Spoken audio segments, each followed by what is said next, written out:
Nationalist hub conclave 2023 రణక్షేత్రం ఈ నెల 16న ఖైరతాబాద్లోని విశ్వేశ్వరయ్య భవన్లో రిజిస్ట్రేషన్ చేసుకునేవారు క్యూఆర్ కోడ్ని స్కాన్ చేయగలరు. జాతీయవాద జర్నలిజానికి అసలైన వేదిక నేషనలిస్ట్ హబ్ ని సబ్స్క్రైబ్ చేసుకోండి. నోటిఫికేషన్స్ కోసం బెల్ ఐకాన్ పై క్లిక్ చేయండి. నమస్తే, welcome to Nationalist hub and NHTV. ఇటీవల సార్వత్రిక ఎన్నికలు సమీపిస్తున్న వేళ ఇండీ కూటమి పూర్తిగా విషం చిమ్ముతోంది అనే పరిస్థితి వచ్చింది. ఎందుకంటే ఇటు ఉదయనిధి స్టాలిన్ చేసిన సనాతన ధర్మ నిర్మూలన వ్యాఖ్యల తరువాత వరుసగా నేతలు అదే వ్యాఖ్యలు చేస్తూ వస్తున్నారు. సనాతన ధర్మం మీద విషం చిమ్ముతూనే వస్తున్నారు. రీసెంట్గా మనకు ఒక వీడియో బయటపడింది. అందులో అటు DMK మంత్రి పొన్ముడి వ్యాఖ్యలు కూడా సంచలనం సృష్టిస్తున్నాయి. అసలు ఇండియా కూటమి ఫామ్ అయిందే సనాతన ధర్మ నిర్మూలనకు అంటూ తాను వ్యాఖ్యానించడం ఇప్పుడు పూర్తిగా వివాదంగా మారింది. అయితే మరి నిజంగా ఇండి కూటమి ఈ విషం చిమ్మడానికే ఫామ్ అయిందా? సనాతన ధర్మ నిర్మూలనకు ఫామ్ అయిందా? మరి సోనియా గాంధీ, రాహుల్ గాంధీ ఎందుకు మౌనంగా ఉన్నారు? అయితే హిందువుల మనోభావాలు వీరికి పట్టవా? రాబోయే సార్వత్రిక ఎన్నికల్లో మరి నిజంగానే అటు యాంటీ సనాతన ఎజెండా తోటి ఈ ఇండి కూటమి బయలుదేరిందా? ఇవన్నీ కూడా మనం కూలంకషంగా చర్చిద్దాం. మనతో పాటు ప్యానెల్లో ఉన్నారు మౌనికా సుంకర గారు, అడ్వకేట్, శక్తి వాహిని ఫౌండర్. మౌనికా సుంకర గారు, నమస్కారం అండి. Welcome to Nationalist hub. నమస్తే అండి, thank you so much. So ఓవరాల్గా అంటే అటు ఉదయనిధి స్టాలిన్ వ్యాఖ్యల తర్వాత అటు ఏ రాజా ఆయన వ్యాఖ్యలు చూసాం. అయితే పొన్ముడి వ్యాఖ్యలు, ఆయన ఎడ్యుకేషన్ మినిస్టర్ అక్కడ, ఆయన కూడా ఏమన్నారంటే అసలు ఇండి కూటమి ఫామ్ అయిందే సనాతన ధర్మ నిర్మూలనకి అని ఒక సంచలన వ్యాఖ్య చేశారు. అంటే నిజంగా ఇది గ్రాంటెడ్గా తీసేసుకోవచ్చా? ఇండి కూటమి నిజంగానే సనాతన ధర్మ నిర్మూలనకు ఫామ్ అయింది అని మనం డిసైడ్ అయిపోవచ్చా? ఎటువంటి సిచ్యువేషన్ ఉంది? అది క్లియర్గా వాళ్ళే ఓపెన్గా చెప్పేస్తున్నారండి. మనము ఇప్పుడు వేవ్ గమనించినట్టయితే ఇక్కడ దేశంలో 2 వేవ్స్ ఉన్నాయి. ఒకటి మోదీ వేవ్, ఒకటి యాంటీ మోదీ వేవ్. సో ఈ యాంటీ మోదీ వేవ్లో రీజనల్ పార్టీస్, కాంగ్రెస్, ఈ వీళ్ళ ఎజెండా ఏంటిదంటే జస్ట్ అల్టిమేట్లీ మైనారిటీని అప్పీస్ చేయడము. రెండోది divide Hindus in the name of కులాధారంగా, ప్రాంతాధారంగా, భాష ఆధారంగా, ఈ ఆధారంగా వీళ్ళను విడదీయడం. సో ఈ కాన్సెప్ట్ అనేది ఇప్పుడు కొత్తగా వచ్చింది కాదండి. బ్రిటిష్ ఈ కాన్సెప్ట్ని తీసుకొచ్చి అప్పుడు క్యాస్ట్ సర్టిఫికేట్ అనడం అని ఇలాంటివి ఉండేది కాదనమాట. ఒక కులంలో ఉన్న వాళ్ళు అదే కుల వృత్తిని చేసుకోవాలని రూల్ ఉండేది కాదు. వాళ్ళకు వేరే ఇష్టమైంది ఏదైనా ఉంటే అందులోకి వెళ్ళేవారు. సమాజానికి అవసరానికి బట్టి దాని అనుగుణంగా వాళ్ళ ప్రొఫెషన్ని వాళ్ళు చేంజ్ చేసుకునే పద్ధతి ఉంటుండే అనమాట. ఇప్పుడు ఏం చేసింది బ్రిటిష్ వచ్చేసి దాన్ని క్యాస్ట్ సర్టిఫికేట్ లాగా తీసుకొచ్చి ఆ క్యాస్ట్లో ఉన్న వాళ్ళు అదే పని చేసుకోవాలి, అదే ఆ వృత్తి అట్లనే కంటిన్యూ అవ్వాలి, ఆ సర్టిఫికేట్ అట్లనే కంటిన్యూ అయ్యాలి అన్న ఉద్దేశంతో దాన్ని ఒక మార్క్ లాగా మన మీద ముద్ర లాగా వేసెళ్ళింది అనమాట. సో అంతకుముందు ఉన్న సొసైటీ చాలా బ్రాడ్ మైండెడ్గా ఉండేది. ఎవరికి ఇష్టం వచ్చినట్టుగా వాళ్ళ ఫీల్డ్ని పర్స్యూ చేసుకునేలాగా ఉంటుండే అనమాట. సో మరి మీరు అనొచ్చు, మరి అట్లాంటప్పుడు అంటరానితనము ఇవన్నీ ఉండింది కదా మన సొసైటీలో. మరి ఒక మాట గమనించినట్టయితే అంటరాని వాళ్ళని అని ఇప్పుడు ఆ స్కావెంజర్స్ వాళ్ళు ఒకప్పుడు వీరులండి. మీరు మతం మారుతారా లేకపోతే ఈ షిట్ ఎత్తుతారా అని అడిగితే మేము ఇది ఎత్తడానికైనా మేము రెడీ ఉంటాం కానీ మేము మతం మారము అని ఆ పర్టికులర్ సెట్ ఆఫ్ పీపుల్ని మనం ఇప్పుడు మాలామాదిగా అంటున్నాం అనమాట. వాళ్ళు ఒకప్పుడు ధర్మం కోసం నిలబడి మేము ఇది ఎత్తైనా పర్వాలేదు మా ధర్మాన్ని కాపాడుకుంటాం కానీ ఈ విదేశీ మతాల్లోకి మారము అని చెప్పిన వాళ్ళు అనమాట. సో ఇలాంటి హైరార్కీ ఉన్నది మన సనాతన ధర్మం అనమాట. సో ఈ సనాతన ధర్మాన్ని ఫాలో అయ్యే ఈ సివిలైజేషన్ని ఫాలో అయ్యే పీపుల్ చాలా స్ట్రాంగ్ మైండెడ్తో ఉన్నారు. ఆ విషయాన్ని వీళ్ళు గమనించారు. మీరు ఒక్క క్షణం డెజర్ట్ రిలీజియన్స్లో దేవుళ్ళను పక్కన పెట్టేస్తే అక్కడ క్లియర్గా ఏముంటుందంటే మాస్టర్ స్లేవ్ కాన్సెప్ట్ ఉంటుంది. సో మీరు కమ్యూనిజంలో కూడా చూసినట్టయితే అందులో కూడా మాస్టర్ స్లేవ్ కాన్సెప్టే ఉంటుంది. సో ఈ కాన్సెప్ట్స్ అల్టిమేట్లీ వీళ్ళు ఏం చేస్తారంటే సోల్ని స్లేవరీగా చేయడం. అంటే ఒక మనిషిగా మనిషి పర్పస్ ఆఫ్ లైఫ్ ఏమని చెప్తుంది సనాతన ధర్మం అంటే మోక్ష సాధన, లేదా నేను ఎవరిని అని గమనించుకోవడం, నేను ఈ విధంగానే ఎందుకు పుట్టాను, ఈ ఫ్యామిలీలోనే ఎందుకు పుట్టాను, నేను why am I the way I am అని ఆలోచన క్వశ్చనింగ్ అనేది మనిషికి వచ్చినప్పుడు then we go into spiritual consciousness అన్నట్టు స్పిరిచువాలిటీ గురించి ఆలోచిస్తాం. అప్పుడు ఆధ్యాత్మికత కానీ ఆత్మజ్ఞానం అనేది అని వస్తుంది అనమాట. ఆ థాట్ని వీళ్ళు ఇక్కడ కట్ చేసేసి Okay. ఓన్లీ థింగ్ ఏంటిది అంటే 1 బుక్ 1 గాడ్ 1 లైఫ్. సో నీకు ఈ లైఫ్ని హెల్గా చేసేస్తే అంటే నువ్వు ప్రస్తుతం ఒకవేళ మీరు ఈ డెజర్ట్ రిలీజియన్ థియరీని గమనించినట్టయితే 1 లైఫ్ థియరీని గమనించినట్టయితే ఈ జన్మలో నీకు నరకం ఉన్నా నెక్స్ట్ ఇంకా నువ్వు ఈ జన్మ అయిపోయినాక నువ్వు స్వర్గానికి వెళ్తావు అని చెప్పిన తర్వాత ఈ జన్మలో నరకాన్ని కూడా యాక్సెప్ట్ చేస్తాం కదా. అవును. సో ఆ యాక్సెప్టెన్స్తోని మనుషులందరినీ స్లేవ్స్గా మార్చుకోవడానికి మనుషులందరి ద్వారా ఒక యూనో వాళ్ళని హ్యూమన్ స్లేవ్స్గా ఉంచుకొని తద్వారా కొంతమంది పవర్ ఆన్ హోల్ హ్యుమానిటీ అట్లా క్రియేట్ చేసుకొని వాళ్ళు కొంతమంది ఒక గుప్పెడు పీపుల్లో వాళ్ళు పవర్ఫుల్ అవ్వాలి, వాళ్ళు రిచ్ అవ్వాలి, వాళ్ళు లైఫ్ని ఎంజాయ్ చేయాలి, వాళ్ళు వరల్డ్లో ఉన్న మొత్తం లగ్జరీస్ వాళ్ళ కాళ్ళ దగ్గర పెట్టుకొని మిగతా ప్రజలందరూ వాళ్ళ కింద బానిసలుగా పెట్టుకోవడము అనేది ఈ 3 ముల్లా మిషనరీ మార్క్సిస్ట్ ఎజెండా వెనుక ఉన్న మాస్టర్ స్లేవ్ కాన్సెప్ట్. అదే మనం గమనించినట్టయితే సనాతన ధర్మం దీనికి విపరీత దిశలో వెళ్తుంది. ప్రతి మనిషిలోనూ ఆత్మస్వరూపం ఉందని, ఇప్పుడు మనం ఒక గ్లాస్లో, ఒక బాటిల్లో, ఒక టిన్నులో, ఒక స్పూన్లో మనం సముద్రం నీళ్లు నింపిన తర్వాత కూడా ప్రతి దానిలో కూడా అదే క్వాలిటీస్ ఉంటాయి, ఆ వాటర్ క్వాలిటీసే ఉంటాయి. ఓషన్లో ఉన్న వాటర్ క్వాలిటీ దీని క్వాలిటీ డిఫరెంట్ ఉండదు. ఇన్ ద సేమ్ వే ఒక మనిషి ఏ కాన్సెప్ట్లో ఉన్నా, ఏ దేశంలో పుట్టినా, ఏ మతంలో పుట్టినా ఆ మనిషి లోపల పరమాత్మని అంశ కానీ ఆ దివ్యత్వం అనేది కానీ అంటే అహం బ్రహ్మాస్మి నేను మన సనాతన ధర్మంలో మనం పంచభూతాలకు మన స్వాధీనపరచుకోవడం అంటే లైక్ పంచభూతాలకు మనం శరణాగతి అయిపోయి ఒక సాధన చేసినప్పుడు ఒక వ్యక్తి ఆ పంచభూతాలని తన కంట్రోల్లోకి తెచ్చుకోగలడు. కంట్రోల్ అంటే it's not a Hitler method of controlling కాదండి, శరణాగతిలో దాన్ని మనం చేసుకోవడం. అంటే ఇప్పుడు మనం స్వామీజీలు మనం గమనిస్తే వాళ్ళు పంచభూతాలని కంట్రోల్ చేయగలుగుతారు. దీన్ని మనం ఒక చిన్న ఎగ్జాంపుల్ చూస్తే గణపతి సచ్చిదానంద స్వామీజీ వారి చేతిలో వాటర్ పోస్తే దాన్ని వారు ఐస్గా చేసేవాళ్ళు అనమాట. అండ్ వారు అగ్నికి ఆహుతి ఇవ్వడానికి వెళ్ళినప్పుడు ఈవెన్ వెంట్రుక కూడా కాలేదు కదనమాట, తనే స్వయంగా వెళ్ళి. అంటే ఏంటంటే ఆ పంచభూతాల శక్తిని తనలోకి ఆవాహనం చేసుకునే ఒక సాధన అనమాట. ఇవన్నీ తాంత్రిక్ సైన్స్ అండి. సో ఈ సైన్స్ ఒక మనిషి నేర్చుకున్నాడంటే ఆ మనిషి ఏం చేస్తాడు, ఇంకొకరికి చెప్తారు. సనాతన ధర్మ ఫిలాసఫీ ఎట్లుంటది, ఎస్ నా దగ్గర ఉన్న సరస్వతిని 10 మందికి పంచాలి అనే ఉద్దేశంగా ఉంటుంది, కానీ నా దాన్ని నేనే తీసుకొని దానికి నేను పేటెంట్ వేసుకొని ఇంకెవరు నా నాలెడ్జ్ షేర్ చేసుకోవడానికి లేదు అనేది వెస్ట్రన్ థింకింగ్. సనాతన ధర్మ థింకింగ్ ఎట్లా ఉంటుంది, ఇది లోక కళ్యాణానికి ఉపయోగపడాలి అనేలా ఉంటుంది. పతంజలి మహర్షి కూడా మొత్తం యోగ సూత్రాలు రాసిన తర్వాత కింద ఆయన పేరు రాసుకోలేదు, ఓం అని రాశారు. దాని అర్థం ఏంటిది, మనము సరస్వతి అనుగ్రహం మనకున్నా అది 10 మందికి ఉపయోగపడాలి అనేది ఈ కాన్సెప్ట్ అనమాట. ఈ సనాతన ధర్మ కాన్సెప్ట్ ఈస్ట్ కాన్సెప్ట్.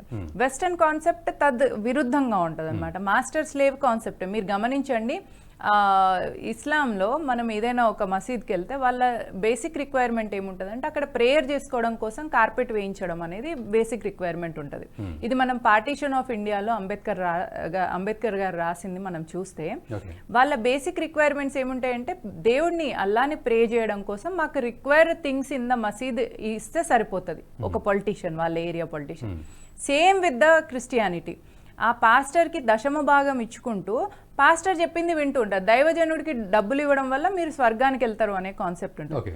నెక్స్ట్ ఈ మిషనరీ కాన్సెప్ట్ కూడా, నెక్స్ట్ మార్క్సిస్ట్ కాన్సెప్ట్ కూడా మనం గమనించినట్టయితే దేశంలో ఉన్న సంపద మొత్తం దేశానికి సొత్తు. మరి ఎవరు ఆ దేశానికి అధినేత ఎవరు ఉంటారు అంటే ఒక పర్సన్, అతనే కంటిన్యూ అవుతాడు. ఇప్పుడు మనం కొరియా ఇష్యూ చూసినట్టయితే కిమ్ జాన్ వాళ్ళ ఫాదర్, తర్వాత వాళ్ళ ఆయన, తర్వాత ఆయన కొడుకు, సో వాళ్ళ ఫ్యామిలీయే కంటిన్యూ అవుతారు. నెక్స్ట్ ప్రజలందరూ వాళ్ళకు స్లేవ్స్గా ఉంటారు. వాళ్ళ ఫ్యామిలీ చనిపోయినప్పుడు వీళ్ళు ఇంట్లో ఏదైనా శుభకార్యం కూడా చేసుకోవద్దు. అంటే అట్లాంటి హిట్లర్ లాంటి పాలన చేస్తారనమాట. నిరంకుశ పాలన చేయడం అనేది ముల్లా కానీ మిషనరీ కానీ మార్క్సిస్ట్ కాన్సెప్ట్లో ఉంటుంది. సో ఈ కాన్సెప్ట్ నేర్చుకున్న వాళ్ళు ఈ కాన్సెప్ట్ని కొంచెం నియో మిషనరీ, నియో మార్క్సిస్ట్లో సనాతన ధర్మం ఆచరించే వాళ్ళని కన్ఫ్యూజ్ చేయడం. ఇప్పుడు హిందుత్వ వేరు అనడం, హిందూయిజం వేరు అనడం, సనాతన ధర్మం వేరు అనడం, హిందుత్వ వేరు అనడం. అసలు అందులో ఏముండదు అంటే beating around the bush. So ఏంటిది అంటే అల్టిమేట్లీ మాస్టర్ స్లేవ్ కాన్సెప్ట్ వైపు తీసుకెళ్ళడానికి భారతదేశం అనుకూలంగా లేదు. 800 సంవత్సరాలు ఒక ఎడారి మతం అట్రాసిటీస్ చేసినా కూడా, 200 సంవత్సరాలు ఇంకో ఎడారి మతం అట్రాసిటీస్ చేసి లూటీ చేసినా కూడా, తర్వాత వచ్చిన మార్క్సిస్ట్ ఎడ్యుకేషన్ సిస్టంలో మొత్తం మనని గొర్రెల్లాగా తయారు చేయాలని చూసినా కూడా ఇంకా కూడా ఈ దేశం ఎందుకు ఇట్లా ఉంది అనేది వీళ్ళ కన్ఫ్యూజన్ అన్నమాట. బట్ ఇక్కడ మరి వీళ్ళు అంటే ఈ సనాతన ధర్మ నిర్మూలన అనేది అంటే ఏది నిర్మూలించాలనేది వాళ్ళ ఉద్దేశం, అసలు ఉద్దేశంగా వాళ్ళు భావిస్తున్నారు. వీళ్ళ ఉద్దేశం ఇదే అండి, ఎంత చేసినా ఈ రిలీజన్ మొత్తం ఈ 3 కేటగిరీస్లోకి రావట్లేదు. సో ఈ 3 కేటగిరీస్లోకి రావాలి అంటే first human being should not feel pride about himself. ఒక మీరు గమనించినట్టయితే డిజర్ట్ రిలీజన్స్ ఏ నాగరికత దగ్గరికి వెళ్ళినా కూడా అక్కడ ఉన్న సివిలైజేషన్ని సమూలంగా నాశనం చేస్తుండ్రు వీళ్ళు. మీరు యుఎస్లో కానీ గమనించినట్టయితే రెడ్ ఇండియన్ అది తీసేసిండ్రు, బాబిలోనియన్ సివిలైజేషన్ తీసేసిండ్రు, అజ్టెక్ సివిలైజేషన్ తీసేసిండ్రు. అన్ని సివిలైజేషన్స్ని నాశనం చేసినా కూడా ఈ సింధు నాగరికత సనాతన ధర్మం ఏదైతే ఉందో దీన్ని నాశనం చేయలేకపోతున్నారు. సో మనం ఇప్పుడు వైఫైకి దగ్గర మనం చాలా గ్యాడ్జెట్స్ పెట్టి యూజ్ చేయొచ్చండి, కానీ వైఫైని డిస్ట్రాయ్ చేయడం ఎంత కష్టం. సో ఆ రౌటర్ని డిస్ట్రాయ్ చేయడం. ఇన్ ద సేమ్ వే ఈ ప్రపంచంలో ఉన్న మిగతా నాగరికతల్ని నాశనం చేయగలిగారు, కానీ ఈ నాగరికతలకు బేస్ అయినటువంటిది వీటన్నిటికీ ఒక రౌటర్ లా ఉన్నటువంటి భారతదేశంలో ఉన్న ఈ సనాతన ధర్మాన్ని నాశనం చేయలేకపోయారు. సో ఇక్కడ ఏంటిది అంటే ప్రతి మనిషి తనని తను ఎవాల్వ్ అవ్వడానికి అంటే బ్రెయిన్ వాడతారు అనమాట. గుడ్డిగా గొర్రెల లెక్క మనము ఇప్పుడు ఈవెన్ మనం గమనించినట్టయితే హిందూస్ కూడా బీజేపీని బ్లైండ్గా సపోర్ట్ చేయరండి, వాళ్ళు కూడా అనలైజ్ చేస్తారు వాట్ ఈస్ ద కాన్సెప్ట్.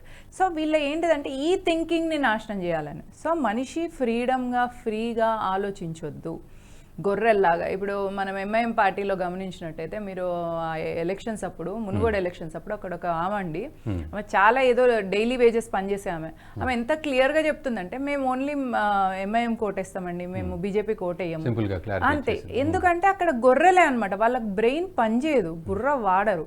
ఒకవేళ ఏదైనా ప్రశ్నించడము అనేది వాళ్ళ దగ్గర జరిగింది అంటే మీరు ఆ దేవుడికి అగేన్స్ట్ వెళ్తున్నారా, సో మీరు దేవుడికి అగేన్స్ట్ వెళ్తున్నారు కాబట్టి మీరు అసలు బ్రతకడానికి వీల్లేదని వాళ్ళని రాళ్లతో కొట్టి చంపేయమని ఆ బుక్స్లలో క్లియర్గా రాసుంటుంది. సో ఆ కాన్సెప్ట్ ఏంటిదంటే నేను చెప్పిన దాన్ని నువ్వు ఫాలో కావాలంటే నీ బుర్ర వాడొద్దు, నువ్వు ఎదురు ప్రశ్నించొద్దు.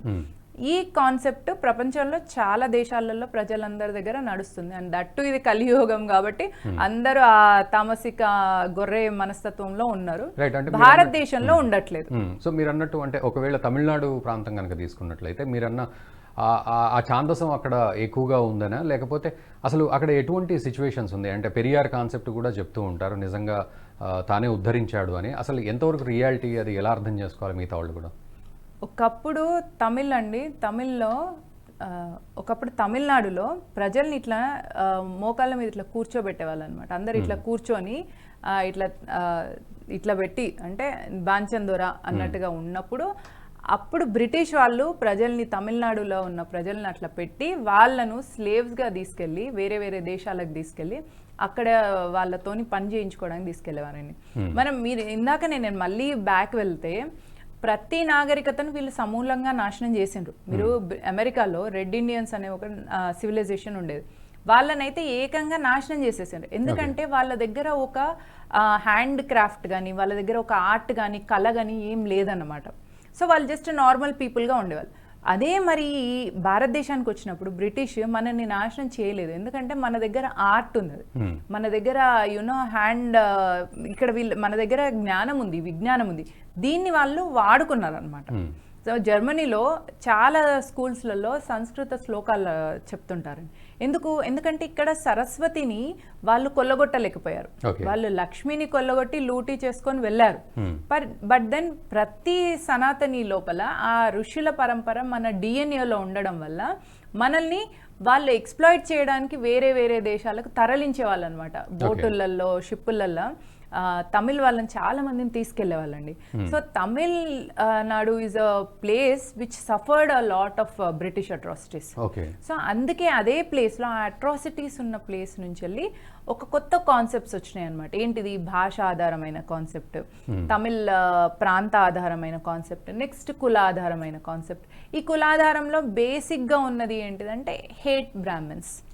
నెక్స్ట్ ప్రాంత ఆధారంగా తమిళనాడు అనేది ఒక ద్రావిడిజం అనే దాన్ని తీసుకొచ్చేసి దీన్ని ఒక సెపరేట్ స్టేట్గా డిక్లేర్ చేయాలి అనడం.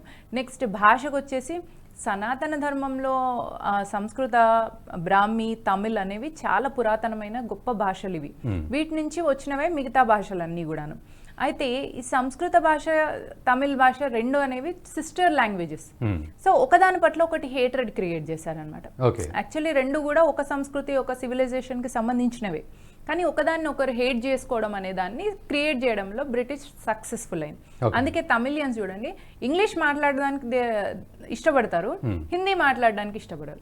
బట్ దెన్ గమనించినట్టయితే హిందీలో ఎన్నో పదాలు తమిళ్కి దగ్గరగా ఉంటాయి, సంస్కృత్కి దగ్గరగా ఉంటాయి. ఇంగ్లీష్ ఎట్లా మనదైతుంది అంటే మన మీద ఎవరైతే అట్రాసిటీ చేసిండో వాడు బ్రెయిన్ వాష్ చేసిన కాన్సెప్ట్ ని వీళ్ళు యాక్సెప్ట్ చేస్తున్నారు, కానీ వీళ్ళ ఒరిజినాలిటీ ఏంటి, వీళ్ళ రూట్స్ ఏంటిది అనే మర్చిపోయారు అన్నాడు. అందుకే వాళ్ళు అక్కడ ఇప్పుడు స్టాలిన్ గమనించినట్టయితే హీఈస్ ఇంక్లైన్ టువర్డ్స్ క్రిస్టియానిటీ. వాళ్ళకి నాస్తికుడు అని చెప్తారు అంతే వాళ్ళ పేరు. మనం గమనిస్తే ఈ మూడు కాన్సెప్ట్స్ లో ఏదో ఒక కాన్సెప్ట్ లోకి వెళ్తారండి. ఒక నాస్తికుడు అయిన వ్యక్తి, సరే మీరు అన్నట్టుగా ఇప్పుడు నాస్తికుడే అనండి, మరి ఇస్లాంని కూడా ఎరేజ్ చేస్తానమనండి, అంత దమ్ముందా? క్రిస్టియానిటీని ఎరేజ్ చేస్తానమనండి. ఎందుకంటే ఇతర మతాల గురించి వాళ్ళు ఎందుకు ప్రస్తావించారు? అట్లా చాలా సందర్భాల్లో కూడా కేవలం సనాతన ధర్మం కానీ హిందూయిజం కానీ ఇవే మాట్లాడతారు, కానీ మీరు అన్నట్టు ఎడారి మతాల గురించి అసలు ఎక్కడ ప్రస్తావన ఉండదు కనీసం. వీటికి మంచి ఎకో సిస్టమ్ ఉందండి. ఇప్పుడు వరల్డ్ లో 100+ క్రిస్టియన్ కంట్రీస్ ఉన్నాయి, 50+ ఇస్లామిక్ కంట్రీస్ ఉన్నాయి, కమ్యూనిస్ట్ దేశాలు కూడా ఉన్నాయి. సో ఆ ఎకో సిస్టమ్ ఆ కంట్రీస్ నుంచి వెళ్ళి త్రూ ఫండ్స్ కానీ, త్రూ పీపుల్ కానీ, త్రూ మంచి ఒక స్ట్రాటజీ కానీ ఉండడం వల్ల ఆ ఎకో సిస్టమ్స్ ని వీళ్ళు టచ్ చేయట్లేదు. But when it comes to Hindutva, సనాతన ధర్మం, హిందుస్థాన్ది ఏమైపోయిందంటే ఇది 800 సంవత్సరాలు ఒక డెజర్ట్ రిలీజియన్ అట్రాసిటీస్ ని ఫేస్ చేయడం, 200 సంవత్సరాలు ఇంకొక దాన్ని ఫేస్ చేయడం వల్ల ఇది తన అస్తిత్వాన్ని కాపాడుకునే ప్రాసెస్ లో ఉంది. సో తన అస్తిత్వాన్ని కాపాడుకునే ప్రాసెస్ లో ఉన్న దానికి సపోర్ట్ సిస్టమ్ ని ఫామ్ చేసుకునే అవకాశం దొరకలేదు. సో 2014 నుంచి ఏమైపోతుందంటే తన అస్తిత్వాన్ని ఒక వ్యక్తి బాహాటంగా ప్రదర్శిస్తున్నారు. మోదీజీ బొట్టు పెట్టుకోవడం కానీ, లేదా ఏదైనా గుడికి వెళ్ళినప్పుడు సాష్టాంగ నమస్కారం చేయడం కానీ, లేదా 500 సంవత్సరాల కింద బాబర్ అనే ఒక విదేశీ వ్యక్తి హిందుత్వాన్ని ద్వేషించేవాడు కావాలని వెళ్ళి అక్కడ రామ జన్మభూమిని కూల్చేసి కాలిపీలిగా అక్కడ ఒక మసీద్ కట్టొచ్చేసింది. అకార్డింగ్ టు ఇస్లాం ఒక దగ్గర ఐడోల్ వర్షిప్ జరిగిన దగ్గర మసీద్ ఉండడానికి కూడా వీల్లేదు అని వాళ్ళే రాసుకున్నారు. బట్ దెన్ ఎందుకు కట్టినరు అంటే ఊరికే అట్లా పోక్ చేయడం కోసం. సో అట్లాంటి చేసిన దాన్ని మోదీ అనే వ్యక్తి ఏం చేశాడు, దాన్ని పునర్నిర్మించాడు. అంటే అక్కడ దెబ్బతిన్న స్వాభిమానాన్ని ఆయన పునరుద్ధరించడము అనేది అదొక పెద్ద బ్లో అన్నమాట వీళ్ళకి. సో ఈ బ్లోలో అక్కడ హిందుత్వానికి మంచి మైలేజ్ వచ్చింది. అండ్ ఎవరి వల్ల వచ్చింది? మోదీ అనే ఒక వ్యక్తి వల్ల వచ్చింది. మోదీ ఎక్కడి నుంచి వచ్చిండు? బీజేపీ RSS అనే ఒక సంస్థ నుంచి వచ్చిండు. ఒకటి. రెండు, ఈ దేశాన్ని బ్రిటిష్ వెళ్ళిపోయే ముందు ఎట్లయితే వాళ్ళు ఆఫ్రికాని పీసెస్గా చేశారో భారత్ని కూడా 500+ ప్రిన్స్లీ స్టేట్స్గా పీసెస్ చేద్దామని ఆలోచించారు అనమాట. కానీ కుదరలేదు అది. ఎందుకంటే ఉన్న సంస్కృతి సాంప్రదాయాలన్నీ వేరే రాజులు ఎవరైనా కూడా చిన్న చిన్న సామ్రాజ్యాలుగా ఉన్న వాళ్ళు మొత్తం ఒకటిగా ఉందాం, మనం ఇట్లా విడిగా ఉండడం వల్లనే ఇన్ని అట్రాసిటీస్ జరిగినాయి, మనం కలిసి ఉందాము అనే ఆలోచనలో ఉండడం వల్ల మనందరం ఒకటి ఫుల్ భారత్గా ఉండిపోయామన్నమాట. సో అలా భారత్గా ఉన్నదాన్ని కట్ చేద్దామని మెల్లిగా ద్రావిడ థాట్ తీసుకురావడం, నెక్స్ట్ ఆర్టికల్ 370 తేవడం, కాశ్మీర్ని విడదీయాలని, కేరళ విడదీయాలని, ద్రావిడిస్తాన్ అని సెపరేట్గా ఇట్లా చేయడం, ఈ కాన్సెప్ట్ తెచ్చారు. సో ఆయన ఏం చేశారు, ఆర్టికల్ 370ని ఎలాంటి లీగల్ ఇష్యూస్ లేకుండా, లా అండ్ ఆర్డర్ దెబ్బతినకుండా ఎంత సేఫ్గా ఆయన యునైట్ చేయగలిగారు, భారత్లోకి తీసుకురాగలిగారు. అంటే 60 years 50 years గవర్నమెంట్లో ఉన్న కాంగ్రెస్ బ్రేకింగ్ ఇండియా ప్లాన్లో ఉన్నా కూడా అదాన్ని ఉల్టా చేసింది మోదీజీ. కాబట్టి ఈయనే వీళ్ళకు పెద్ద థ్రెట్గా కనిపిస్తుంది.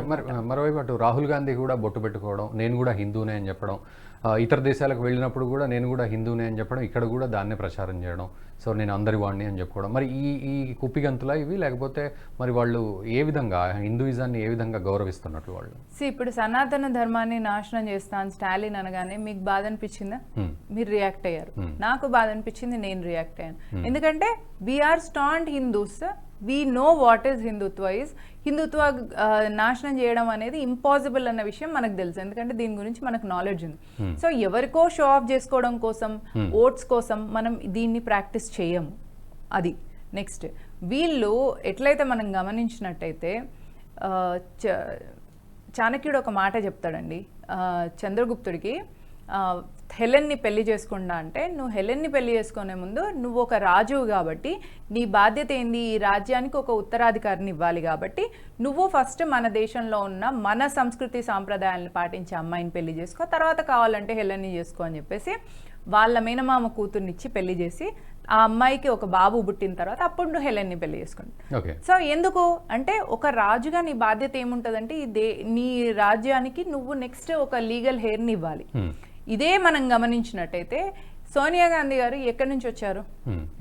ఇటలీ. సో ఆమెకు ఫస్ట్ ఆఫ్ ఆల్ ఆమె భారతదేశం యొక్క పౌరసత్వాన్ని తీసుకోవడానికి కూడా చాలా రోజులు ఆలోచించారు. First concept. నెక్స్ట్ కాన్సెప్ట్ ఏంటంటే, అకార్డింగ్ టు ఇటలీస్ సిటిజన్, ఆ దేశ స్త్రీలు ప్రపంచంలో ఎక్కడ పిల్లల్ని కన్నా కూడా ఆటోమేటిక్గా ఆ పిల్లలు ఇటాలియన్స్ అయిపోతారు అనమాట. That is their constitutional framework అనమాట. సో ఆటోమేటిక్గా వీళ్ళ సిటిజన్షిప్ ఎక్కడిది వస్తుందండి? ఇటలీ సిటిజన్షిప్ వస్తుంది కదా. మోర్ ఓవర్, ఒక తల్లి క్రిస్టియన్ అయినప్పుడు పిల్లలు హిందూస్ అవుతారా? ఒకటి. రెండు, ఆ క్రిస్టియానిటీ ఆమె ఉన్నదానికి పవర్ ఉంది, హిందుత్వానికి ఇక్కడ పవర్ లేదు. మొత్తం ప్రపంచంలో ఒక భారతదేశం ఒక్కటే హిందూ మెజారిటీ ఉన్న దేశం. అందులోనూ ఇదేం అఫీషియల్లీ రికగ్నైజ్డ్ రిలీజన్ కాదు, ఏ దేశానికి కూడా కాదు. అదే 100+ దేశాలలో క్రిస్టియానిటీ అఫీషియల్ రిలీజన్, 50+ దేశాలలో ఇస్లాం కూడా అఫీషియల్ రిలీజన్. అండ్ ఈ కమ్యూనిజం సిద్ధాంతం కమ్యూనిస్ట్ దేశాలకు ఉంది. ఎటొచ్చి ఎక్కడ కూడా పవర్ లేకుండా ఉన్నది సనాతన ధర్మం. But then still it is being practised by millions of people.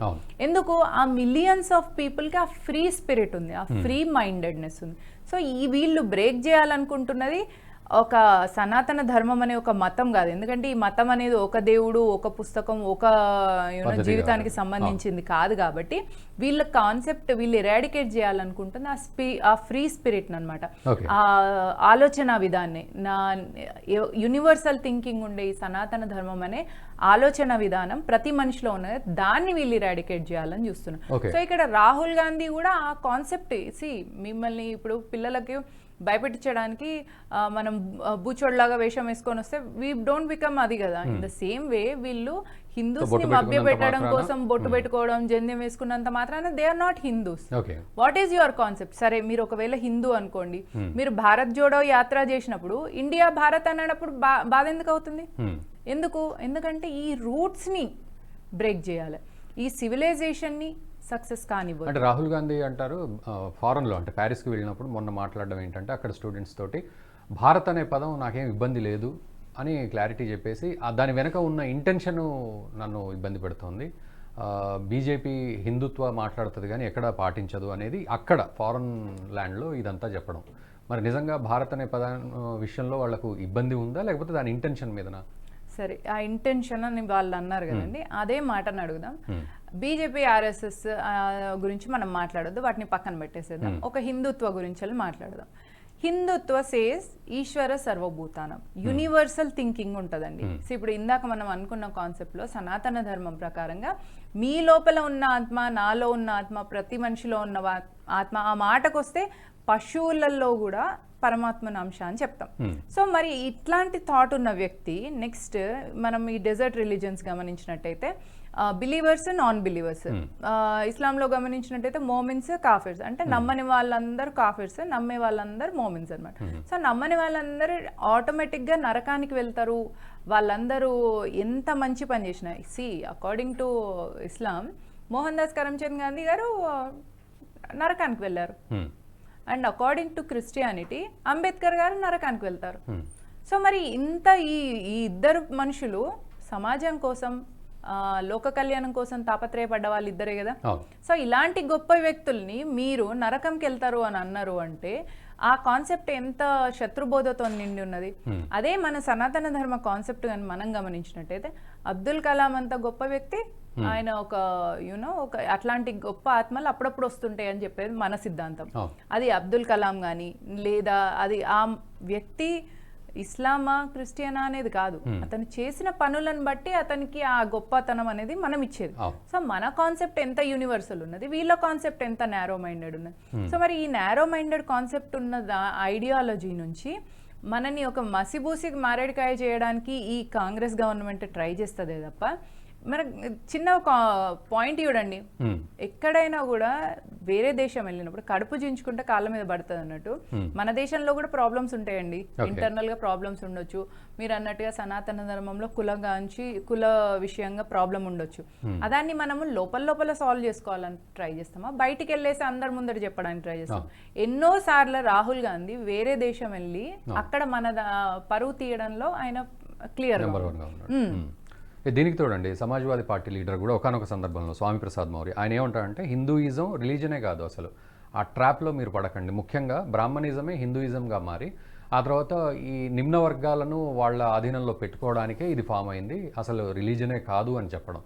మరి ఇది ఏ విధంగా అర్థం చేసుకోవాలి? మరి రిలీజియన్ అంటే మతం కదండి, సనాతన ధర్మం మతం కాదండి, ఇది ఒక ధర్మము, ఆధ్యాత్మిక చింతన, ఆధ్యాత్మిక మార్గము. ప్రతి మనిషి purpose of life should be who am I అని ఆలోచించడం. What is the purpose of my life? ఏదో ఇది పెళ్లి చేసుకోవడం, ఇద్దరు పిల్లల్ని అనడం, ఆ ఇద్దరు పిల్లల్ని చదివించడం, వాళ్ళకి పెళ్లిళ్ళు చేయడం, మళ్ళీ వాళ్ళ ఇద్దరు పిల్లల్ని అనడం, this is not the purpose of life. సనాతన ధర్మం ఏం చెప్తా అంటే ప్రతి మనిషి నీకు రుణానుబంధాలతోని నువ్వు ఒక ఫ్యామిలీని ఫామ్ చేసుకుంటున్నావు కావచ్చు, వాళ్ళకు నీ బాధ్యత ఏముంటుంది, ఒక తల్లిగా నీకు ధర్మం ఉంటుంది, తండ్రిగా నీకు ధర్మం ఉంటుంది, నీ ఒక బిడ్డగా నీకు ఒక ధర్మం ఉంటుంది. సో ఆ ధర్మాన్ని నిర్వర్తించుకుంటూ సమాజం పట్ల లోక కళ్యాణం పట్ల కూడా నీకు ఒక బాధ్యత ఉంటుంది. అంటే what am I giving back to my society, what am I giving back to this humanity. ఇక్కడ సనాతన ధర్మంలో ఎక్కడ కూడా what am I giving back to Hindu అని అనరు, what you are giving back to the society, మీరు ఏమి ఇస్తున్నారు. అందుకే మనది వసుదైక కుటుంబకం అంటారు. సో ఈ జ్ఞానాన్ని ఇచ్చేది సనాతన ధర్మం. దీనిలో బ్రాహ్మణులు అంటారు. బ్రాహ్మణులు అంటే ఏంటిదండి? బ్రాహ్మణుడు అంటే బ్రహ్మ జ్ఞానాన్ని తెలిసినవాడు, బ్రహ్మచారి అంటారు. బ్రహ్మచారి అనగానే మన దానిలో టాక్ ఎట్లుందంటే అన్మ్యారీడ్ పర్సన్ ని బ్రహ్మచారి అంటారు. అట్లా కాదు, బ్రహ్మన్తో చర్యం అంటే ఆ బ్రహ్మ జ్ఞానంతో చరించేవాడు, అంటే కలిసి నడిచేవాడు బ్రహ్మచారి అని దాని అర్థం. సో ఈ కాన్సెప్ట్ ప్రతి వ్యక్తికి ఉంటుంది కదా, అది స్త్రీ కానీ పురుషుడు కానీ సంబంధం లేదు. ఆత్మజ్ఞానము అనేది ఆత్మకు సంబంధించిన జ్ఞానం, ఈ మాయకు అతీతంగా మనం ఆత్మజ్ఞానాన్ని కానీ మనం తెలుసుకోగలగాలి అని అనేదే సనాతన ధర్మానికి సంబంధించింది. ఇక్కడ ప్రతి వ్యక్తి బ్రాహ్మణుడే. ఇప్పుడు నేను మా ఇంట్లో వర్క్ ఉన్నదనుకోండి, ఇంట్లో పని ఉన్నదనుకోండి, ఇంట్లో క్లీన్ చేసుకోవడము అన్నీ చేసుకునేటప్పుడు నేను శూద్ర అయిపోతా. ఇంటికి ఏది అవసరము ఏది అవసరం లేదో, లాభం నష్టం అని నేను ఆలోచించినప్పుడు అప్పుడు నేను వైశ్య అయిపోతా. నేను ఇంటికి ఏదైనా ఇప్పుడు పిల్లలకి ఏదైనా అడ్డం ఉందనుకోండి, అక్కడ ఫైర్ ఉంది, పాము, మనం ఛాన్సార్ల సోషల్ మీడియాలో గమనించుంటాం, ఒక తల్లి అక్కడ ఏదైనా పాము ఉంటే బిడ్డని రక్షిస్తుంది, అప్పుడు ఆ తల్లి క్షత్రియ అయిపోతుంది. బిడ్డకు మంచి ఏంటి చెడేంటి, ధర్మం ఏంటి అధర్మం ఏంటి, సమాజంలో ఎలా జీవించాలి అనే జ్ఞానము హితబోధ చేసినప్పుడు ఆ తల్లి బ్రాహ్మణ అయిపోతుంది. సో ఇప్పుడు నేను ధర్మం గురించి మాట్లాడినప్పుడు నేను క్షత్రియ అయిపోతా, నా కులంతో సంబంధం లేదు. అదే నేను ఈ ధర్మము ఇవన్నీ కాకుండా నేను ఆత్మజ్ఞానం చెప్తున్నాను అనుకోండి, భగవద్గీత ఉపదేశాలు ఇవ్వడం లేదా ఒక గుళ్ళల్లో ప్రవచనాలు ఇవ్వడానికి వెళ్ళినప్పుడు నేను బ్రాహ్మణ అయిపోతా. సో మనం సనాతన ధర్మ కాన్సెప్ట్ గమనించినట్టయితే ప్రతి మనిషి కూడా సప్త ఋషుల నుంచి వచ్చిన వాళ్ళమే మనం. అందుకే మనకు గోత్రనామాలు ఉంటాయి, ఆ ఋషుల నామాలే మనకు గోత్రనామాలు ఉంటాయి. అంటే మన తండ్రి పేరుని మనం కంటిన్యూ చేస్తున్నా, ఆ లీనియేజ్ని కంటిన్యూ చేస్తూ ఆ డిఎన్ఏని కంటిన్యూ చేయడం కోసమే ఆ గోత్రనామంతో మనం ఆ గోత్రంలో ఉన్న వాళ్ళందరి కోసమే అర్చన చేయిస్తాం. సో సప్త ఋషుల నుంచి వచ్చిన మనము నేను బ్రాహ్మణ కాదు అని ఎట్లా అంటాం? మన అందరం మనది సంస్కృతే ఋషి పరంపర. అంటే ఓవరాల్గా వీళ్ళంతా కూడా ఏమి అర్థం కాని పరిస్థితుల్లో ఇటువంటి కాంట్రవర్షియల్ వ్యాఖ్యలు చేయడం, ఏదో బట్టగాల్చి మీద వేసే ప్రయత్నం చేయడం, లేకపోతే ఓటు బ్యాంక్ రాజకీయాల కోసం చేయడం అనే కంక్లూజన్కి రావచ్చు అంటారు. రావచ్చు. ఇంకొకటి ఏంటంటే వీళ్ళకి అంత మెదడు లేదండి. ఓకే, ఇది సనాతన ధర్మ కాన్సెప్ట్ అర్థం చేసుకోవాలంటే మీ బుర్ర కూడా చాలా షార్ప్ ఉండాలి. వీళ్ళ కాన్సెప్ట్ అంతా లైఫ్ లో ఏంటిదంటే ఈట్ మెర్రీ ఎంజాయ్. సో అంటే తినడం, మళ్ళీ తర్వాత లైఫ్ లో ఎంజాయ్ చేయడం, ఆ తర్వాత మళ్ళీ రొటీన్ గా కంటిన్యూ చేయడం. బుర్రను కొంచెం కూడా వాడడం అనేది ఉండదు వీళ్ళకు. ఓకే, సో వీళ్ళు సనాతన ధర్మాన్ని ఎరాడికేట్ చేస్తారా? ఒకరెవరన్నా ఏమంటారు గాలిని ఎరాడికేట్ చేయమనండి, లేదా నీళ్ళని ఎరాడికేట్ చేయమనండి, అగ్నిని ఎరాడికేట్ చేయమనండి. పంచభూతాలు ఎంతైతే ప్రకృతి ఆధీనంలో ఉన్నాయో సనాతన ధర్మ సిద్ధాంతాలు కూడా ప్రకృతి ఆధీనంలో ఉన్నాయి. ఎందుకంటే మనిషి లోపల ఉన్న ఆత్మజ్ఞానం ఏదైతే ఉందో, మనిషి నేను ఎవరిని, నా purpose of life is to attain మోక్ష అని అనేది దాని కాన్సెప్ట్లో ఉన్న ప్రతి మనిషి కూడా ఆ పరమాత్మని అంశం. మీరు ఆ సుప్రీం సోల్ ని ఎలా ఎరాడికేట్ చేస్తారు? ఓకే, సో అంటే మీరు అన్నట్టు పొలిటికల్గా ఒకవేళ ఆలోచించినట్లయితే ఇదంతా కూడా, సో ఈ నిర్మూలన చేస్తామన్న వ్యక్తులు కానీ వాళ్ళ పార్టీలు కానీ, అండ్ ఇప్పుడు ఈ వ్యాఖ్యలు చేశారు అసలు ఇండియా కూటమి ఫామ్ అయిందే ఈ సనాతన ధర్మ నిర్మూలన కానీ. సో పొలిటికల్గా వీళ్ళ ఏ విధంగా ఫేట్ ఏ విధంగా ఉండబోతోంది మన దేశంలో? వీళ్ళు ఎక్స్పెక్ట్ చేయలేదు. ఫస్ట్ థింగ్, మోదీ లాంటి ఒక ఛాయ్ అమ్ముకునే వ్యక్తి ఏకంగా ప్రైమ్ మినిస్టర్ అయిపోతాడని వీళ్ళు ఊహించలేదు. సో అదొక పెద్ద బ్లో వీళ్ళకి. సో ఆ బ్లో నుంచి ఏమైపోయిందంటే ఎడ్యుకేటెడ్ హై థింకింగ్ ఉన్నాయి. ఇదివరకు కాంగ్రెస్ ఎస్పెషల్లీ సోనియా టైంలో స్కామ్స్ ఎంత దారుణంగా ఉండి ఇంటర్నేషనల్ ప్లాట్ఫామ్ మీద ఇండియా మొత్తం డిఫేమ్ అయిపోయిందండి. సో మనం గమనించినట్టయితే నేను అమెరికాలో ఉన్నప్పుడు 2000 బిఫోర్ మోదీ టైంలో మన్మోహన్ సింగ్ గారు అమెరికా వచ్చినప్పుడు న్యూస్ పేపర్స్ అంతా కూడా అండర్ అచీవ్డ్ ప్రైమ్ మినిస్టర్ అని చెప్పడం, ఇంటర్నేషనల్ పేపర్స్.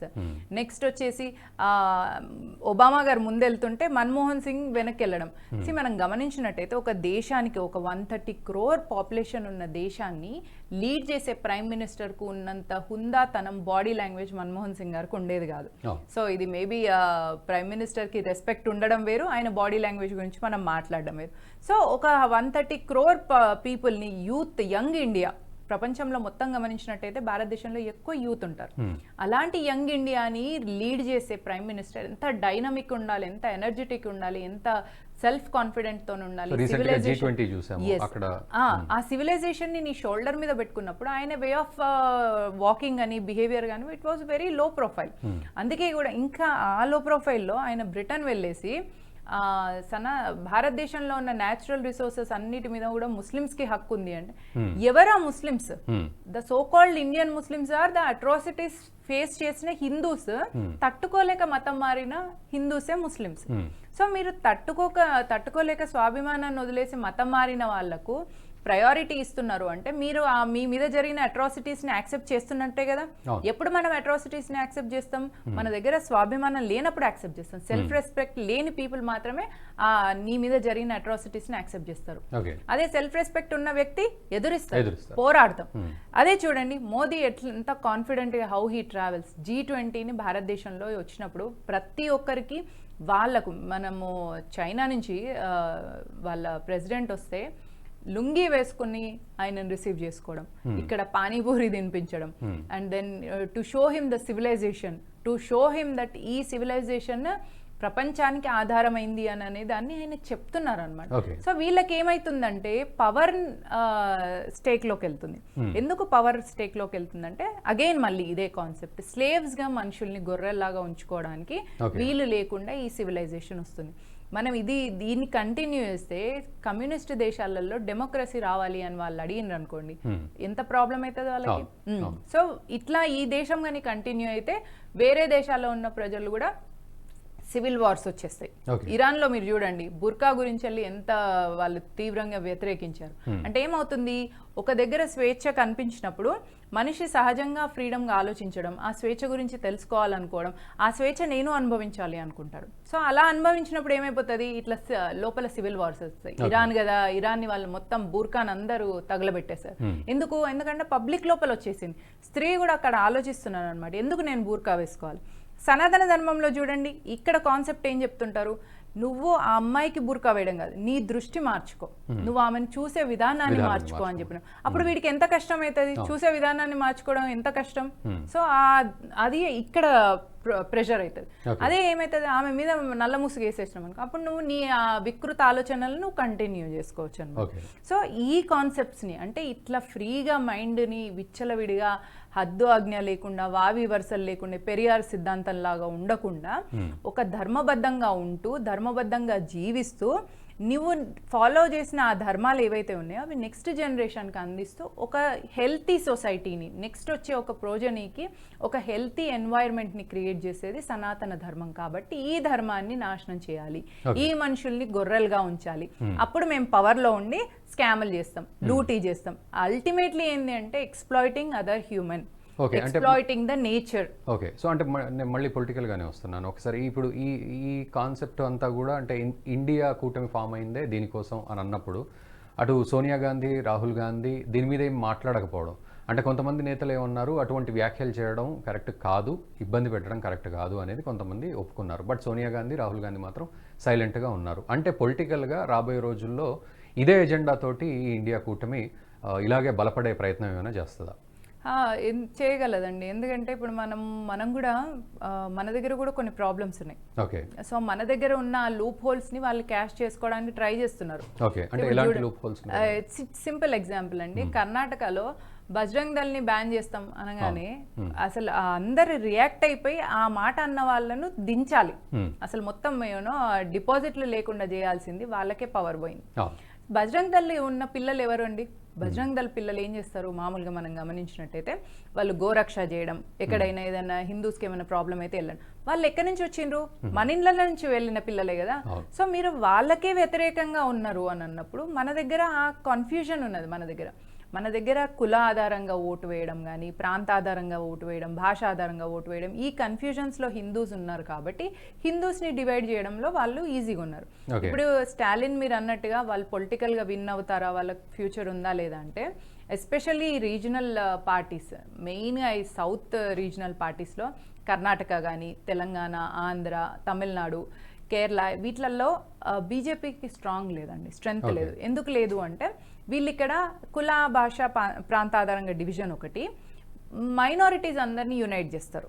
సో అల్టిమేట్లీ మైనారిటీస్కి ఉన్న యూనిటీ అనేది క్లియర్గా తెలుస్తుంది. ఎందుకంటే వాళ్ళకున్న ఎకో సిస్టమ్ వల్ల ఢిల్లీలో ఉన్న మసీద్ నుంచి వెళ్ళి స్టేట్లో ఉన్న క్యాపిటల్ మసీద్కి, ఆ క్యాపిటల్ సిటీలో ఉన్న మసీద్ నుంచి వెళ్ళి డిస్ట్రిక్ట్స్కి, డిస్ట్రిక్ట్స్ నుంచి వెళ్ళి ఇంకా చిన్న చిన్న ప్లేసెస్కి అన్నీ ఒక నెట్వర్క్లా ఉంటాయి అనమాట. సో ఒక నెట్వర్క్ నుంచి ఈ క్యాండిడేట్ మన క్యాండిడేట్ వేయండి అని చెప్పగానే వీళ్ళు ఎవ్రీ ఫ్రైడే అటెండ్ అవుతారు కాబట్టి ఆ ఫ్రైడే రోజు వీళ్ళకి ఇన్ఫర్మేషన్ వెళ్తుంది, వీళ్ళు వెళ్తారు.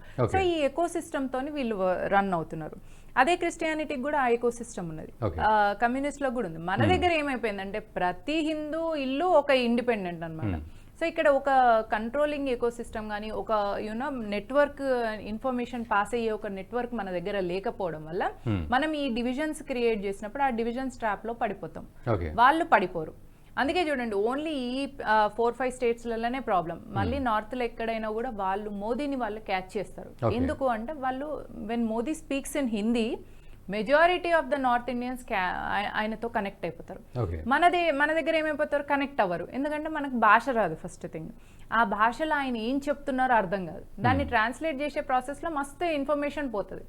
మరి ఈ టైంలో అన్నమలై లాంటి వాళ్ళని తీసుకొచ్చేదంటే, అన్నమలై లాంటి వాళ్ళు ఒక చరిస్మాటిక్ లీడర్స్ అవుతారా అంటే టేక్స్ టైం. ఎందుకంటే అన్నమలై ఇండిపెండెంట్ గా చేసుకోవడానికి అతను రీజనల్ పార్టీ హెడ్ కాదు కదా. సో పైన కాబట్టి అక్కడి నుంచి ఇన్స్ట్రక్షన్స్ రావడం, ఆ టైం ల్యాగ్ లో ఏమైపోతుందంటే మనం కొన్ని కోల్పోతుంటాం అనమాట. సో ఈ పొలిటికల్ సిస్టంలో నార్త్లో ఎలాంటి ప్రాబ్లం ఉండదు. ఓకే, మీరు అన్నట్టు అన్నమలై విషయానికి వస్తే కూడా ఈ మధ్య ఎమర్జింగ్ ఇండివిజువల్గా అందరికీ కనబడుతూ ఉన్నాడు. బట్ అక్కడ చూస్తే అంటే తమిళనాడులో చూస్తే ఈ సనాతన ధర్మ, యాంటీ సనాతన ఈ కాన్సెప్ట్స్ ఇప్పుడు పెట్టరేగిపోతున్నాయి. సో ఇందులో పొలిటికల్గా అన్నామలైకి ఎటువంటి అడ్వాంటేజ్ ఉంటుంది? అంటే నిజంగానే అటు సనాతన ధర్మాన్ని పాటించే వాళ్ళందరినీ కూడా తన వైపు తిప్పుకునే పరిస్థితి ఉంటుందా, లేకపోతే ఎక్కువ పోరాడాల్సి వస్తుందా? తమిళనాడులో మనం చూసేదంటే డిఎంకే, అన్న డిఎంకే వీళ్ళది ఎక్కువ లీడ్ ఉండింది. ఇప్పుడు జయలలిత తర్వాత ఆమె హెయిర్ లేరు కాబట్టి సో అక్కడ కొంచెం వాళ్ళు వీక్ అయిపోయిండ్రు. ఆ వీక్ అయిపోయిన ఆ గ్యాప్ ని అన్నమలై ఫిల్ చేయొచ్చు. కాకపోతే ఇక్కడ ఈ స్టాలిన్ వీళ్ళ థాట్ ప్రాసెస్ ఏదైతే ఉందో ఈ పెరియార్ థాట్ ప్రాసెస్ అన్నమాట. ఈ పెరియార్ థాట్ ప్రాసెస్లో వీళ్ళు తీసుకొచ్చిన థాట్ ప్రాసెస్లోనే వెరీ థింగే హీఈస్ అ బూట్ లిక్కర్. ఎందుకంటే బ్రిటిష్ని క్లియర్గా మీరు భారతదేశం వదిలేసి వెళ్ళకండి, ఇక్కడే ఉండండి అని అడిగిన బూట్ లిక్కర్ థాట్స్ని వీళ్ళు కంటిన్యూ చేస్తున్నారు. కాబట్టి బట్ పెరియార్ని గొప్పగా చూపెట్టడం అదంతా కూడా ఎక్కువగా జరుగుతోంది. అందులో నిజాల కంటే కూడా ఎక్కువగా దాన్ని హైలైట్ చేయడం అనేది జరుగుతుంది పాజిటివ్గా.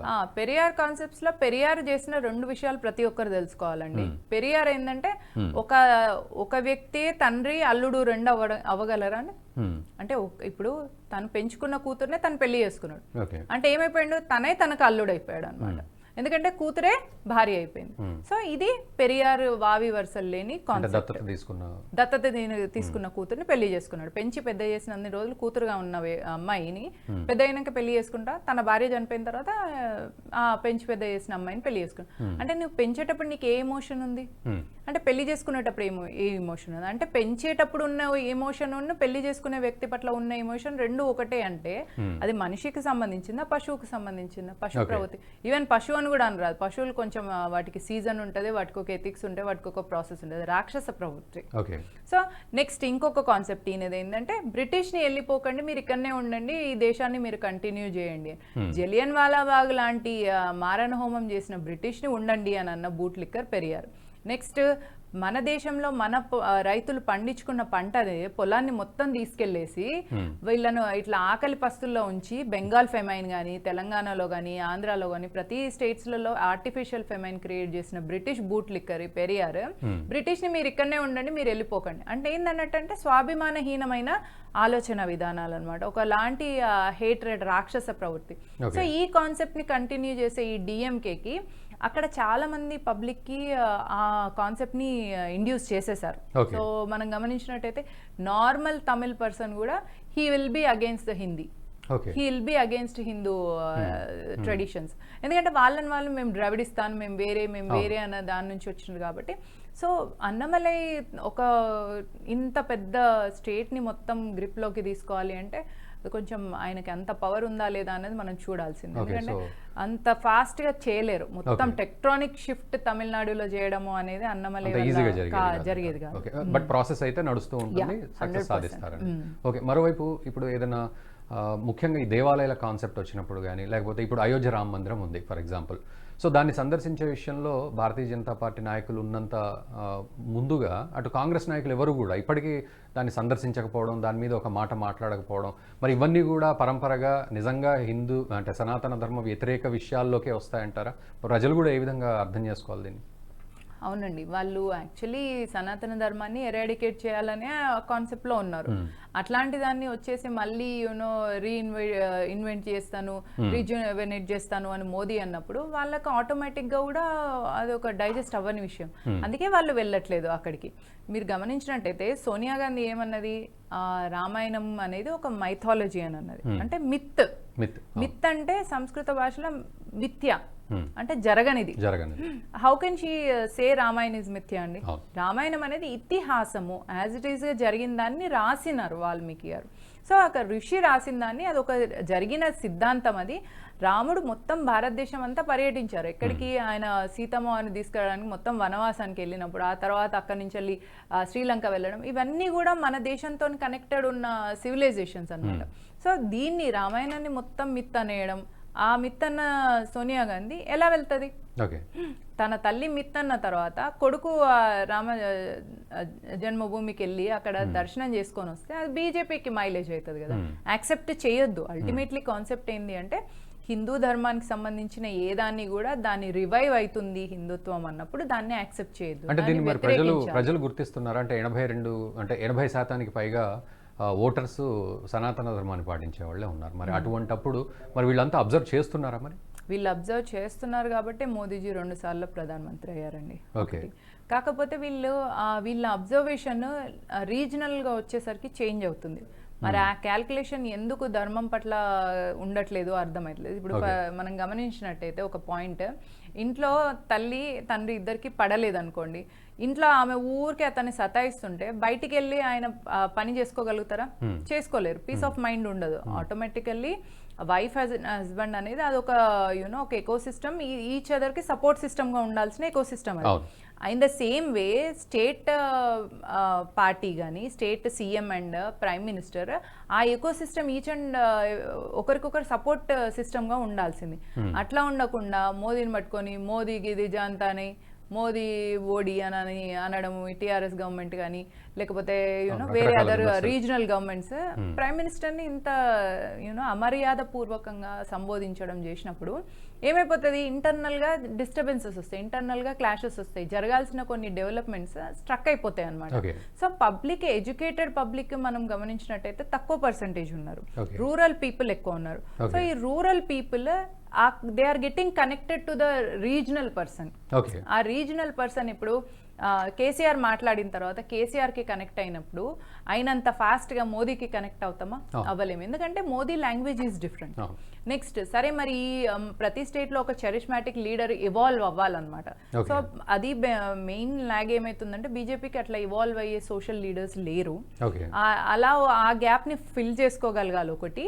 రెండు, ఎప్పుడైనా కూడా బీజేపీతో ఏంటిదంటే సెంట్రల్ నుంచి వెళ్ళి ఇక్కడికి ఇన్ఫర్మేషన్ పాస్ అవ్వడము, ప్రతి దానికి పర్మిషన్స్, దానికి రిలేటెడ్ అందరినీ కలుపుకోవడం, ఇట్లాంటి మల్టిపుల్ థింగ్స్ ఉండడం వల్ల ఆ టైం ల్యాగ్లలో ఏమైపోతుందంటే ఈ రీజనల్ పార్టీస్ ఆ గ్యాప్ ని ఫిల్ చేసేసరికి ఆ రీజనల్ పార్టీసే పవర్ లో ఉంటున్నాయి అన్నమాట. ఓకే, అంటే మీరు బీజేపీ అన్నారు కాబట్టి నేను అడుగుతున్నాను. అంటే బీజేపీ మీద కూడా ఒక విమర్శ వస్తుంది. ఏంటి అంటే ఇలాంటిది ఏదైనా కాన్సెప్ట్ ఎత్తుకొని ఒక విద్వేషం రెచ్చగొట్టేసి ఓటు బ్యాంకుగా మలుచుకొని ఒక విక్టరీ సాధించాలి అనేది. సో ఈ స్ట్రాటజీస్ ఎప్పుడూ బీజేపీ దగ్గర ఉంటాయి. అందుకే ఇలాంటి కాన్సెప్ట్స్, ఈవెన్ స్టాలిన్ కూడా నేను అన్నది వేరు మీరు వక్రీకరించారు దాన్ని అని ఇప్పటికీ కూడా అదే మాట నేను మళ్ళీ అంటాను అని అనడం. సో మరి ఇది ఎలా అర్థం చేసుకోవాలి ప్రజలు కూడా? నిజంగా అలా చేస్తుందా బీజేపీ, లేకపోతే బ్యాక్ టు ద రూట్స్ వెళ్ళి వాటిని కాపాడే ప్రయత్నం చేస్తుందా నిజంగా?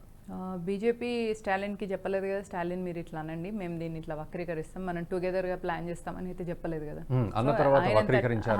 ఆయనంతటా ఆయనగానే ఓన్గా అన్నదే ఇది. సో ఇది స్టాలిన్ విషయమే కాకుండా రీజనల్గా అందరూ కూడా అన్ని పార్టీస్ కూడా చూడండి, హిందూ స్వాభిమానాన్ని, సనాతన ధర్మాన్ని ఆచరించే హిందూ అనేది ఇప్పుడు ఫర్ ఇన్స్టెన్స్ ఒక కాలేజ్లో ఒక ఫస్ట్ బ్యాచ్ ఉందనుకోండి, దాన్ని సీనియర్ అంటామా జూనియర్ అంటామా? ఫస్ట్ బ్యాచ్ అంటాం. అంటిల్ జూనియర్ టీమ్ కమ్స్ అప్పుడు అది సీనియర్ అవుతుంది. ఇన్ ద సేమ్ వే ప్రపంచంలో మొదటిగా ఉన్నది సనాతన ధర్మం.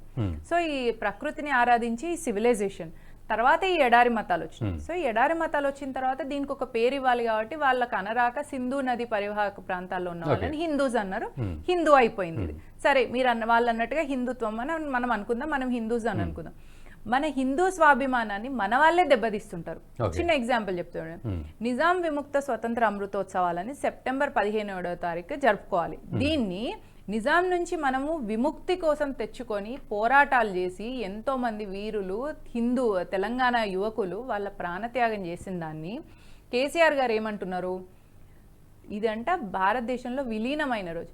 విలీనం ప్రతి దేశం అదే విలీనం అయ్యేది బ్రిటిష్ వెళ్ళిపోయిన దినం చేసుకోవచ్చు కదా, August 15th సరిపోతుంది కదా స్వాతంత్రం. అయితే విలీనం ఎందుకు కాలేదు మరి? భారతదేశం మొత్తం 15th August అయినప్పుడు తెలంగాణలో 17 సెప్టెంబర్ అయింది అంటే ఏదో తేడా ఉందన్నట్టే కదా. ఏంటిది ఆ తేడా? ఆ తేడా ఏంటిదంటే నిజాం తెలంగాణని పాకిస్తాన్తో కలపాలి అనుకున్నాడు. కానీ ప్రజలు ఇక్కడ కల్పనీయకుండా ప్రజలు వ్యతిరేకించేసరికి అప్పుడు ఆపరేషన్ పోలో చేయడం వల్ల తెలంగాణని అన్ని రోజుల తర్వాత కలపాల్సి వచ్చింది. ఆ అన్ని రోజులు కూడా ఆ 13 నెలలు కూడా నరకయాతన అనుభవించింది. సో మరి ఈ నరకయాతన అనుభవించిన స్వాభిమాన కలిగిన ఈ తెలంగాణ వీరులకు కేసీఆర్ గవర్నమెంట్ ఎలాంటి ట్రిబ్యూట్ ఇవ్వాలి? అట్లా కాకుండా నిజాం ఈజ్ మై కింగ్ అన్నారు అనుకోండి, ఏమంటాం? మన స్వాభిమానాన్ని మనవాడే దెబ్బతీస్తుంటాడు, ఎవడో బయటవాడు వచ్చి దెబ్బతీయడు, మనవాడే దెబ్బతీస్తాడు. ఎట్లయితే ఛత్రపతి శివాజీని ఔరంగజేబ్కి పట్టియడం కోసము రాజా జయసింగ్ అంట ప్రతిరోజు 1,00,000 బిల్వార్చన చేసేవాడంట. ఇన్ ద సేమ్ వే మన వాళ్ళనే మన బ్రేకింగ్ ఇండియా ఫోర్సెస్కి సపోర్ట్ చేస్తూ మన వాళ్ళనే పట్టియడానికి ట్రై చేస్తున్నప్పుడు ఇన్ ద సేమ్ వే మన రీజనల్ పార్టీస్లో ఉన్న సోకాల్డ్ హిందూ సీఎంలు కానీ హిందూ లీడర్స్ మన ప్రధానమంత్రిని బ్రేకింగ్ ఇండియా ఫోర్సెస్ కి ఎరగ వేయాలని చూస్తున్నప్పుడు ప్రజలే దీనికి రియాక్షన్ అవ్వాలి. సో ఎలాంటి అవేర్నెస్ వీళ్ళు తీసుకోవాలంటారు మీరు ఓవరాల్గా? అంటే ప్రజలు కూడా ఏ విధంగా ఆలోచించారు? ఎందుకంటే మీరు అన్నట్టు రకరకాల కాన్సెప్ట్స్ ఉండడం వల్ల కూడా రోజువారీ వాళ్ళ లైఫ్ స్టైల్లో ఈ కాన్సెప్ట్స్ని వాళ్ళు ఆలోచించలేక ఏదో ఎవరో చెప్పడం ఫాలో అయిపోవడం, ఇంకొకళ్ళు విమర్శిస్తే అవును కదా అనుకోవడం, ఇది మాత్రమే ఉంది ఇప్పుడు సిచ్యువేషన్. బట్ ఒరిజినాలిటీని ఎలా వాళ్ళు తీసుకొచ్చుకోవాలి, ఎలా ఇటువంటి నెగిటివ్ ఫోర్సెస్ని అటాక్ చేసే పరిస్థితి ఉంటుంది? సో ఇట్లా నెగటివ్ స్ట్రాటజీస్ నేరేటివ్స్ బాగా బిల్డ్ అవుతున్నాయి. సో హిందూస్ అందరు ఏం చేయాలంటే ఒక కామన్ ప్లాట్ఫామ్స్ ని చూస్ చేసుకోవాలి. ఆ ప్లాట్ఫామ్స్ నుంచి వచ్చిన ఇన్ఫర్మేషన్స్ ని మాత్రమే తీసుకోవాలి. మల్టిపుల్ ప్లాట్ఫామ్స్కి వెళ్ళొద్దు. ఇప్పుడు మనం గమనించినట్టయితే నేషనలిస్ట్ హబ్ అనే ఛానల్ నుంచి వెళ్ళి ఈ ఛానల్ నుంచి వెళ్ళే ఇన్ఫర్మేషన్ మనకు జెన్యూన్. సో మనం ఒక ఎకో సిస్టమ్ తో ఫామ్ అవ్వాలి. అది హిందూ సొసైటీస్ కానీ, ఆర్ఎస్ఎస్ కానీ, బీజేపీ కానీ. సో ఒకవేళ మీరు అన్నట్టు ఆర్ఎస్ఎస్ బీజేపీని మనం పక్కన పెడితే ఎన్నో హిందూ సొసైటీస్ ఉన్నాయి. హిందుత్వం గురించి వెళ్ళి తాపత్రయపడే వాళ్ళు ఉన్నారు. సో ఆ సొసైటీస్ తో మనం కనెక్ట్ అయినప్పుడు, న్యూట్రల్ గా ఉన్న హిందూస్ ని కూడా అటువైపుకి మనం లాగినప్పుడు ఎక్కువ ఇన్ఫర్మేషన్ ఫ్లో చేసుకోవద్దు. 1, 2, 3, 4 అంతే. ఇన్ని ఛానల్స్ తోని మనం కనెక్ట్ అయిపోయి ఆ ఛానల్స్ ఇచ్చే వర్షన్ ని మాత్రమే కంటిన్యూ చేసుకుంటూ వెళ్ళినప్పుడు మల్టిపుల్ టైమ్స్ ఫ్యాక్ట్ చెక్ చేసుకోలేలాగా ఉండొద్దు అనమాట ఒక ఇన్ఫర్మేషన్. సో ఒక దాన్ని మనం రిలే అవ్వాలి. అంటే ఆ రిలే అవ్వడం అనేది గుడ్డిగా నమ్మడం, గొర్రెల్లాగా అవ్వడం అని కాదు. అందుకే నేను ఏం చెప్తున్నా, ఒక 2-3 ఛానల్స్ని, ఒక 2-3 ఐడియాలజీ, 2-3 వర్షన్స్ ఇచ్చే వాళ్ళను చూస్ చేసుకొని ఆ ఛానల్స్తోని కనెక్టెడ్గా ఉన్నప్పుడు వాళ్ళు ఇచ్చే ఇన్ఫర్మేషన్ మనం తీసుకున్నప్పుడు దాన్ని తీసుకొని మనతో పాటు ఒక 4 ఇన్స్పైర్ చేయాలి. So you be connected to this, వీళ్ళ వర్షన్ని వినండి అని చెప్పేసి. మల్టిపుల్ వర్షన్స్ వింటే మళ్ళీ కన్ఫ్యూజన్ అయిపోతుంది, మళ్ళీ పక్కన పెట్టేస్తాం మనం. సో ఇలా పెట్టడం వల్ల ఏమైపోతుందంటే పొలిటికల్గా మనం పవర్లో లేకపోవడం వల్ల రామజన్మభూమికి ఇన్ని సంవత్సరాలు పట్టింది. పొలిటికల్గా మనం పవర్లో లేకపోవడం వల్ల కాశ్మీర్ హిందువులందరూ వాళ్ళ ఇల్లులు వదిలేసి ఇలా దేశంలో అయిపోయింది అనమాట, రెఫ్యూజువల్గా ఉండాల్సి వచ్చింది. సో మనం అట్లా కనెక్టెడ్ లేకపోవడం వల్ల ఇన్ని సంవత్సరాలు ఆర్టికల్ 370 అనేది కాశ్మీర్లో కంటిన్యూ అయింది. సో ప్రతి ఇండివిజువల్ రెస్పాన్సిబుల్గా ఉండాలి. ఒక 4 వ్యూస్, మన ఐడియాలజీని ఇచ్చే ఒక 4 వ్యూస్ ఇచ్చే ఛానల్స్తో కనెక్టెడ్ ఉండి ఆ ఇన్ఫర్మేషన్తో ఇంకొక 4 కనెక్ట్ చేసుకొని మనమే ఎకో సిస్టమ్ ఫామ్ చేసుకోవాలి. సో ఇది ప్రతి ఒక్కరి రెస్పాన్సిబిలిటీ. ఈ ఛానల్ చూసిన ప్రతి ఒక్కరు కూడా ఈ ఎకో సిస్టమ్కి, ఈ ప్లాన్కి, ఈ స్ట్రాటజీకి మనం కంటిన్యూ అయితే మనం ఈ సివిలైజేషన్ని కాపాడుకోగలం. ఇట్లా బ్రేకింగ్ ఇండియా ఫోర్సెస్ని, సనాతన ధర్మాన్ని నిర్మూలించాలి అనే ఒక మూర్ఖులను మనం భూస్థాపితం చేయొచ్చు. రాక్షసుల కౌరవుల రూపంలో, త్రేతాయుగంలో రాక్షసులుగా, ద్వాపరంలో ఒక రాక్షసులుగా. సో ఇలా ధర్మానికి అధర్మానికి ఎప్పుడూ ఈ యుద్ధం నడుస్తూనే ఉంటది. కానీ అంతిమంగా 100 మంది ధృతరాష్ట్ర కుమారులను 5 పాండుపుత్రులు విజయం. అంటే మీరు అన్నట్టు పొలిటికల్ గా ఆలోచిస్తే అంతిమంగా ఆ ఇండి కూటమి అనేది నిజంగా తన పర్పస్ సాల్వ్ చేసుకోగలుగుతుందా, లేకపోతే ఉనికి కోల్పోతుందా ఇప్పుడున్న ఈ మన అంటే ఈ సినేరియోలో, పొలిటికల్ సినేరియో? ఆబ్వియస్లీ కోల్పోతుందండి. ఎందుకంటే వాళ్ళకే పడట్లేదు ఫస్ట్ ఆఫ్ ఆల్. సో ఇప్పుడు అందులో ఒక స్టార్ గా ఒకరు ఎమర్జ్ అవ్వగానే ఇంకొకరు వాళ్ళని లాగుతా ఉన్నారు. సో వీళ్ళు ఏమైపోతున్నారు, ఇప్పుడు కేసీఆర్ గారిని ఆ ఇండి కూటమిలోకి తీసుకోవట్లేదు. సో నెక్స్ట్ టైం అయిపోతారు వాళ్ళు కూడా కొట్టుకుంటారు. వాళ్ళకు కూడా ఇప్పుడు ఎట్లయితుందంటే వాళ్ళకే పడకుండా సరిపోతుంది. ఎందుకంటే నేను లీడరా, నేను అవ్వాలా అనే ఆలోచనలో ఉంది. అదే వెన్ ఇట్ కమ్స్ టు ఇక్కడ సోకాల్డ్ మోదీ ఇది ఉందంటే, Modi wave, anti Modi wave. So దీన్ని ఇండిక్ కూటమి అనే బదులు యాంటీ మోదీ అనొచ్చు మనం. సో అదే ఇక్కడ మోదీ దగ్గర చూసినట్టయితే మనం వాళ్ళు ఎక్స్పోజ్ చేసే పర్సన్ ఎట్లుంటున్నారంటే, వాళ్ళకు ఒక కుటుంబం లేని వ్యక్తి. యూపీలో యోగిజీ గమనించినట్టయితే ఆయనకు అసలు ఈ మెటీరియల్ లైఫే లేని వ్యక్తి. సో ఇలాంటి వ్యక్తుల్ని వీళ్ళు ప్రొజెక్ట్ చేస్తున్నారు. వీళ్ళు ఇక్కడ ఏమైపోతున్నారు, ఆటోమేటిక్గా వీళ్ళు కొట్లాడుకోవడం, నేను పిఎం అంటే నేను పిఎం అని అనుకుంటాను. సో అక్కడ క్లియర్ గా వీళ్ళ మహత్వాకాంక్ష కనిపిస్తుంది, అంటే వీళ్ళ గ్రీడ్ కనిపిస్తుంది టువర్డ్స్ ద పవర్. ఇక్కడేమో త్రూ ఒక స్పిరిచువల్ ఇంక్లినేషన్ తోని, ఒక వైరాగ్య భావంతో ఉన్న వ్యక్తుల్ని వీళ్ళు షో చేస్తున్నారు. సో ఆటోమేటిక్గా పబ్లిక్ కూడా తెలిసిపోతుంది, వీళ్ళనే క్యాచ్ చేస్తారు. అల్టిమేట్లీ సెంట్రల్లో దేశం గురించి ఆలోచించినప్పుడు, రక్షణ ఇవన్నీ ఆలోచించినప్పుడు బీజేపీకే సపోర్ట్ చేస్తున్నది పబ్లిక్ కూడా. స్టేట్స్ విషయానికి వచ్చేసరికి అది కూడా మన సౌత్ లో ఉన్న ఈ 4-5 స్టేట్సే కొంచెం కన్ఫ్యూజ్డ్ స్టేట్స్. పైన నార్త్లో ఉన్న ప్లేసెస్ అన్నిట్లలో రీజనల్ పాలిటిక్స్ తక్కువ కాబట్టి అక్కడ బీజేపీ మంచిగా స్వీప్ అవుట్ చేస్తుందండి. Okay, right. Thank you very much Mounika గారు. సో అంటే పొలిటికల్ విషయాలతో పాటు డీప్ రూటెడ్ కాన్సెప్ట్ని కూడా మీరు ప్రజలకి అర్థమయ్యేటట్టు చెప్పారు, వ్యూవర్స్కి అర్థమయ్యేటట్టు. థ్యాంక్ యూ వెరీ మచ్ అండి. Thank you. రైట్. సో చూసారు కదా, మొత్తానికి అంటే ఇండియా కూటమి ఫామ్ అయిందే సనాతన ధర్మ నిర్మూలనకు అంటూ పొన్ముడి చేసిన వ్యాఖ్యల్ని కూడా మనం ఆలోచించాలి. మరి నిజంగా సోనియా గాంధీ, రాహుల్ గాంధీ ఎందుకు మౌనంగా ఉన్నారు? మేము హిందువులమే అని చెప్పుకునే రాహుల్ గాంధీ అటు వేరే దేశాలకు వెళ్ళి అక్కడ భారతదేశం గురించి ఎక్కువగా మాట్లాడే రాహుల్ గాంధీ మరి ఎందుకు ఇక్కడ ఇంటర్నల్గా తన కూటమిలో ఒక వ్యాఖ్య వచ్చినప్పుడు రెస్పాండ్ అవ్వట్లేదు? అంటే మౌనం అర్ధాంగీకారమా లేకపోతే పూర్తిగా అంగీకరించే మౌనంగా ఉన్నారా అనేది కూడా ప్రజలు ఆలోచించాలి. మరి నిజంగా సార్వత్రిక ఎన్నికలు అంటే రాబోయే రోజుల్లో 2024లో గనక సార్వత్రిక ఎన్నికల్లో ఇండి కూటమి ఇదే విధంగా సనాతన ధర్మ నిర్మూలననే ధ్యేయంగా గనక ముందుకు వెళ్తే మరి ఎలాంటి పాఠం చెప్పాలి, ఎలాంటి జడ్జిమెంట్ ఇవ్వాలనేది ప్రజలు కూడా ఆలోచించాల్సిన పరిస్థితి దగ్గరలోనే ఉందనేది మనకు అర్థమవుతుంది. Stay tune. Nationalist hub conclave 2023 రణక్షేత్రం ఈ నెల 16న ఖైరతాబాద్లోని విశ్వేశ్వరయ్య భవన్లో రిజిస్ట్రేషన్ చేసుకునే వారు QR కోడ్ని స్కాన్ చేయగలరు.